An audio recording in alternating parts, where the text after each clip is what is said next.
అందరికీ నమస్తే. నేను మీ చెన్మగట్ కాకినాడ. ఈరోజు నేను అమ్మ గొప్పతనం, అమ్మ ప్రేమ గురించి మాట్లాడుతున్నాను. అమ్మ గొప్పతనం మాటల్లో వర్ణించలేనిది. అమ్మ ప్రేమను కరుణ, త్యాగం మరియు భద్రత అన్నీయు కలిపి ఒక అపూర్వమైన అనుభూతిని కలిగిస్తాయి. అమ్మ సృష్టిలో ప్రతి ప్రాణికి మూల కారణం. 9 నెలలు గర్భం ధరించి జన్మనిచ్చిన ప్రేమమూర్తి అమ్మ. నిస్వార్థ ప్రేమకు నిలువుటద్దం అమ్మ. నీ అభివృద్ధికి బంగారు బాట వేసేది అమ్మ. నీ ఆశలకు ఆయువు నింపేది అమ్మ. నీవు ప్రగతి పదంలో దూసుకుపోతుంటే అందరికంటే ఎక్కువగా మురిసిపోయేది అమ్మ. అమ్మ లేకుండా నీవు లేవన్న నిజం మర్చిపోయి ఏనాడు ప్రవర్తించకు. అందుకే అమ్మను వృద్ధాప్యంలో విడిచి నీ స్వార్థం కోసం వెళ్ళిపోకు. అమ్మ నీవు వదిలి వెళ్ళావని బాధతో త్యాగం చేస్తూ బతుకుతుంది. అదే నీవు మోసం చేశావు అని తెలిస్తే అమ్మ ఆనాడే చనిపోతుంది. అమ్మ నవమాసాలు నిన్ను మోసి పురిటి నొప్పులు భరించి ఒక బిడ్డకు జన్మను ఇవ్వాలంటే తను చస్తుందని తెలిసి కూడా జన్మనిస్తుంది. తల్లి చావు బతుకుల మధ్య తలదిల్లిపోయి ఒడ్డు కోసి చంటి బిడ్డకు జన్మనిస్తుంది. నీకు తెలియదా అమ్మ పడ్డ కష్టం? మరి ఏదో విధంగా అమ్మను వదిలించుకోవాలని ఎలా అనుకుంటున్నావు? కారణం ఏదైనా కావచ్చు, కానీ నేస్తమా అమ్మని మాత్రము ఎప్పుడు విడవకు. ఎందుకంటే అమ్మ రుణం తీర్చడం ఈ జన్మకు నీకు జరగని పని. అందుకే నిన్ను చిన్నప్పటి నుంచి కంటికి రెప్పలా కాపాడుతూ తాను నిద్రపోకుండా కళ్ళు అప్పగించి చూస్తూ ఉంటుంది. ఎందుకంటే నువ్వు నిద్రపోతున్నప్పుడు కింద పడిపోతావని భయం. నీకు జ్వరం వచ్చినప్పుడు ఎక్కడ ఉడికి పడతావో లేదా ఏ దుష్టశక్తి నీ దగ్గరికి వస్తుందో కాపాడుకుంటూ ఇంటికి కునుకు లేకుండా ఉంటుంది అమ్మ. ఒకసారి ఆ బిడ్డ అమ్మ భుజం మీద తల పెట్టుకుని అమ్మను అడిగాడు, అమ్మ ఇలా పడుకుంటే చాలా బాగుంది, నన్ను నీ భుజం మీద ఇప్పటి వరకు పడుకోనిస్తావు అన్నాడు. విన్న అమ్మ బిడ్డను చూసి మురిసిపోయి తల నిమిరి ఇలా చెప్పింది, నేను నీకు దూరంగా ఉన్నంత వరకు అని చెప్పింది. ఇప్పుడు అమ్మ ప్రేమ గురించి ఒక పాట. ఎవరు పాడగలరు ఆను మాట కన్న కమ్మని కావ్యం? ఎవరు పాడగలరు అమ్మ అనురాగం కన్న తీయని రాగం? అమ్మేగా అమ్మేగా తొలి పలుకు నేర్చుకున్న భాషకి, అమ్మేగా ఆది స్వరం ప్రాణమున్న పాటకి. ఎవరు రాయగలరు అమ్మ అను మాట కన్న కమ్మని కావ్యం? ఎవరు పాడగలరు అమ్మ అనురాగం కన్ని రాగం? అవతారమూర్తి అయినా అనువంతే పుడతాడు, అమ్మ పేగు పంచుకుని అంతవాడు అవుతాడు. అవతారమూర్తి అయినా అనువంతే పుడతాడు, అమ్మ పేగు పంచుకుని వాడు అవుతాడు. అమ్మేగా అమ్మేగా చిరునామ ఇంత దిగల చరితకి, అమ్మేగా కనగలదు అంత గొప్ప అమ్మని. ఎవరు రాయగలరు అమ్మాను మాట కమ్మని కావ్యం? ఎవరు పాడగలరు అమ్మ అనురాగం తీయని రాగం? ఇప్పుడు ఒక చిన్న సంభాషణ. ఆరాధ్య ఆరాధ్య వస్తున్నాను ఆంటీ. ఆంటీ ఏటమ్మా? అత్తాను లేకపోతే అత్తమ్మాను. సరే అత్త, తొందరగా రా. అయితే తొందరగా వెళ్ళకపోతే నా బస్సు దాటిపోతుంది, డ్యూటీకి ఆలస్యం అయిపోతుంది. నువ్వు హాస్పిటల్కి వెళ్ళాలన్నావు కదా, ఫైల్ తెచ్చుకో, మర్చిపోవద్దు.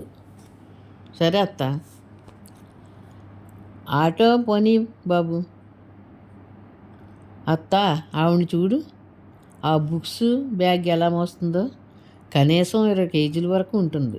పైగా చేతిలో ఆ క్యారియరు ఒకటి. ఇంత బరువు ఎలా మోస్తుంది పాపం, బాగా చెమటలు పట్టాయి.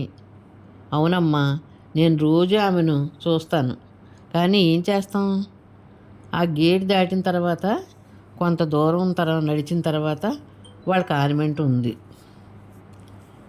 రోజు అటు ఇటు తిరుగుతూ ఉంటుంది. ఈ గేటుకు దగ్గరలోనే వాళ్ళ ఇల్లు. దీన్నే తల్లి ప్రేమ అని అంటారు. తన బిడ్డ జబ్బలు ఎక్కడ ఎర్రగా కందిపోతాయో, చేతులు ఎర్రగా మారిపోతాయోనని భయంతో అన్నీ తనే మోస్తుంది. జాలిపడడం తప్ప ఏమీ చేయలేము. ఎందుకంటే రేపు నీకు పెళ్ళైన తర్వాత నువ్వు కూడా పిల్లల గురించి నీకు కూడా తెలుస్తుంది. పిల్లలంటే ఏమిటో, ఎలా చూడాలో, ఎలా పెంచాలో నీకు తెలుస్తుంది. ఆరాధ్య, ఈ సందర్భంలో నీకు ఒక కథ చెప్పాలి. కథ అంటే కథ కాదు, కథ లాంటి నిజం. మా ఇంటి దగ్గర కిరణ్, అతని భార్య మధుమిత, వాళ్ళంతా చాలా అందమైన అన్యోన్యమైన జంట. అతను గవర్నమెంట్ ఎంప్లాయ్, జీతం బాగానే వస్తుంది. 2 పిల్లలు, ఆడపిల్ల పెద్దది, మగపిల్లవాడు వరుణ్ చిన్నవాడు. అయితే కొడుకును మాత్రం అపురూపంగా చూసుకునేవారు. ఎందుకంటే రేపు జీవితాంతం భార్యాభర్తలను ఇద్దరినీ చూసేవాడు కాబట్టి గారాబంగా పెంచుతున్నారు. ఇప్పుడు చూసావు కదా, ఈ రకంగానే బుక్స్ మోసి బస్సు ఎక్కించి వచ్చే వరకు ఎదురు చూస్తూ ఉండేది. మరలా బుక్స్ తీసుకుని ఇంటి దగ్గర తీసుకుని వెళ్తూ ఉండేది. వీళ్ళు చాలా పొదుపైన వారు. ఎంతో కష్టపడి ఒక డూప్లెక్స్ ఇల్లు కట్టుకుని, ఎంతో అందమైన ఇల్లు కట్టుకుని సంతోషంగా ఉండేవారు. వాళ్ళు సంతోషాలకు అవధులు లేవు. పైగా ఒక కారును కూడా కొనుక్కున్నారు. జీవితం సాఫీగా సాగిపోతుంది. పిల్లవాడు బీటెక్ చదువుకున్నాడు, పూర్తి చేశాడు. ఉద్యోగం కోసం ప్రయత్నాలు చేస్తున్నాడు.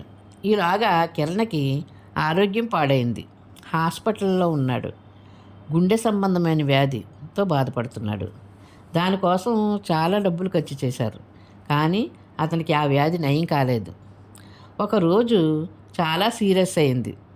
ఆయన స్వర్గస్థుడైనాడు. మధుమిత దుఃఖసాగరంలో మునిగిపోయింది. బెంగపడిపోయింది, నీరసించిపోయింది. కొడుకును తన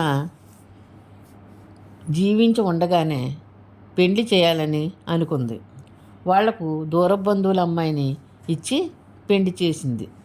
ఆమె కొడుకు కోడలు ఎంతో బాగా చూసుకునేది. వాళ్ళను చూసి మురిసిపోయేది. కోడల్ని కూతురిగా ఎక్కువగా చూసుకునేది. అన్నీ కొనేది, అన్నీ చేసేది. ఇల్లును అద్దంలా తుడుచుకునేది. ఆమె చేతిలో ఎప్పుడు శుభ్రంగా ఒక క్లాత్ కనిపిస్తూ ఉండేది. ప్రతి కిటికీ, ప్రతి వస్తువును తన భర్తను జ్ఞాపకంగా చేసుకుంటూ కాలం గడిపేది. అది ఇద్దరు ప్లాన్ చేసుకుని కట్టుకున్న ఇల్లు కదా. ఆ ఇంట్లో తన భర్తను, ఆ జ్ఞాపకాలను మనసు నిండా ఉంచుకునేది. కాలం చాలా తొందరగా గడిచిపోయింది. 2 సంవత్సరాలు గడిచాయి. కోడలికి కొంచెం మార్పు వచ్చింది. అత్తగారు చెప్పిన పనిని విన్నట్టు ప్రవర్తించేది. ఆమె చాలా బాధపడేది. కోడలు ఎందుకు ఇలా ప్రవర్తిస్తుంది, తనకు ఇక్కడ ఏం లోటు ఉంది, ఆమెకు ఇంకేం కావాలి అని అనుకునేది. కానీ కొడుకుకి ఏమి చెప్పేది కాదు. కొడుకు ప్రైవేటుగా ఇంజనీరింగ్ వర్క్ చేసుకునేవాడు. ఇలా ఉండగా భార్య మాత్రం ఏదో ముఖం అదోలా పెట్టుకునేది. ఆ విషయం ఏమిటా అని అడగగా, మనం వేరే వెళ్ళిపోదామండి, హైదరాబాద్ అయితే మంచిగా పనులు దొరుకుతాయి, అప్పుడప్పుడు మీ అమ్మగారిని చూసుకోవడానికి వద్దాం అంది.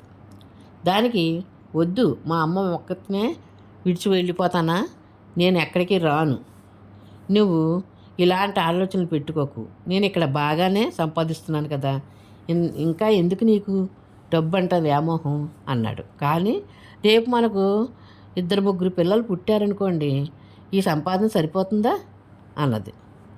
ఈ విధంగా రోజు పదే పదే చెప్పడంలో అయిష్టంగానే భార్య మాటలను లొంగిపోయాడు. ఒక మెలిక పెట్టింది.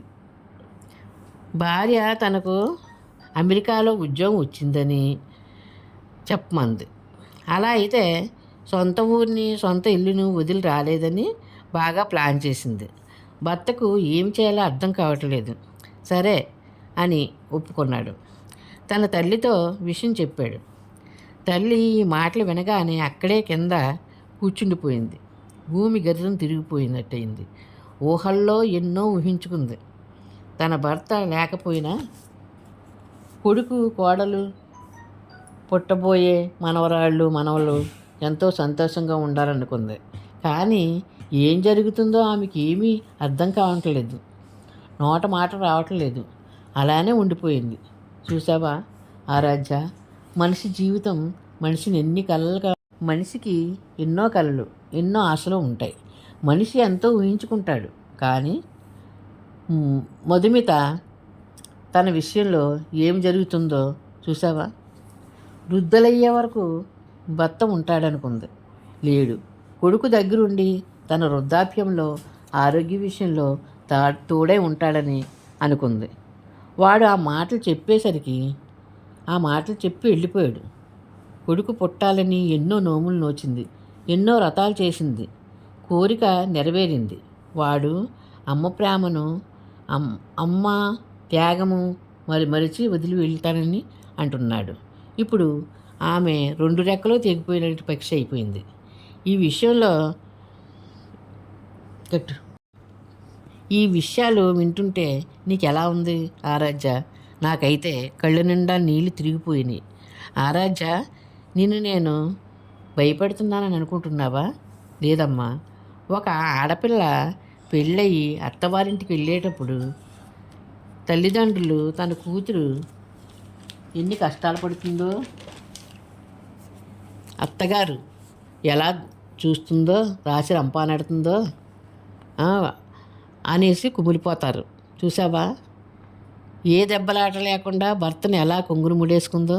అమ్మా, రేపు నువ్వు అత్తగారి ఇంటికి వెళ్తే ఇలాంటి విషయాలన్నీ దృష్టిలో పెట్టుకుని భర్తను అత్తగారిని బాగా చూసుకోవాలి. వయసు రీత్యా అత్తగారు ఒక మాట అన్నా అమ్మ అంటుందనుకుని నీ అత్తను బాగా చూసుకో. అర్థమైందా? సరే అత్త, వెళ్ళు. నీ హాస్పిటల్ వచ్చింది. ఇంటికి జాగ్రత్తగా వెళ్ళు. నేను కేవలం ఆ ఒక్కడి గురించే మాత్రమే చెబుతున్నాను. ఇలాంటి వాళ్ళు ఎవరన్నా ఉన్నారో లేదో నాకు తెలియదు. మిగిలిన పిల్లలు ఎవరిని ఉద్దేశించి చెప్పలేదు. మంచి పెంపకంలో పెరిగిన పిల్లలు అమ్మను కడదాకా చూసుకుంటారు. ఆ భార్యకు నచ్చినట్లు భార్యతో మాట్లాడి, అమ్మకు నచ్చినట్లు అమ్మతో మాట్లాడి వాళ్ళిద్దరిని ప్రేమగా చూసుకోవాలి. ఏమైనా పిల్లలు తల్లిదండ్రుల చివరి వరకు కాపాడుకోవాల్సిన బాధ్యత ఉంది. ఎందుకంటే వారి రుణం తీర్చడం చాలా కష్టం. వారు నీకు జన్మనిచ్చారు. ఈ సమాజానికి నిన్ను గొప్పవాడిగా అందించారు. నిన్ను ఉన్నత శిఖరాల్లో ఎక్కించారు. కనుక నీవు బాధ్యతను నిర్వర్తించాలి. ఇది అభ్యర్థన మాత్రమే. అమ్మ అన్నది ఒక కమ్మని మాట, అది ఎన్నెన్నో తెలియని మమతల మూట. దేవుడే లేడనే మనిషున్నాడు, అమ్మే లేదను వాడు అసలే లేడు. దేవుడే లేడనే మనిషున్నాడు, అమ్మే లేదను వాడు అసలే లేడు. తల్లి ప్రేమ నోచుకున్న కొడుకే కొడుకు, తల్లి ప్రేమ నోచుకున్న కొడుకే కొడుకు. ఆ తల్లి సేవ చేసుకునే బ్రతుకే బ్రతుకు. అమ్మ అన్నది ఒక కమ్మని మాట, అది ఎన్నెన్నో తెలియని మమతల మూట, మమతల మూట. అమ్మంటే అంతులేని సొమ్మురా, అది ఏ నాటికి తరగని భాగ్యమురా. అమ్మ మనసు అమృతమే చిందురా, అమ్మ మనసు అమృతమే చిందురా. అమ్మ ఒడిలోని స్వర్గమే ఉందిరా, ఉందిరా. అమ్మ అన్నది ఒక కమ్మని మాట, అది ఎన్నెన్నో తెలియని మమతల మూట, మమతల మూట. అంగడిలో దొరకనిది అమ్మ ఒక్కటే, అందరికీ ఇలవేలుపు అమ్మ ఒక్కటే. అంగడిలో దొరకనిది అమ్మ ఒక్కటే, అందరికీ ఇలవేలుపు అమ్మ ఒక్కటే. అమ్మ ఉన్న ఇంటిలో లేనిది ఏది, అమ్మ ఉన్న ఇంటిలో లేనిది ఏది. అమ్మ అనురాగం ఇక నుంచి నీది నాది, అమ్మ అన్నది ఒక కమ్మని మాట, అది ఎన్నెన్నో తెలియని మమతల మూట, మమతల మూట.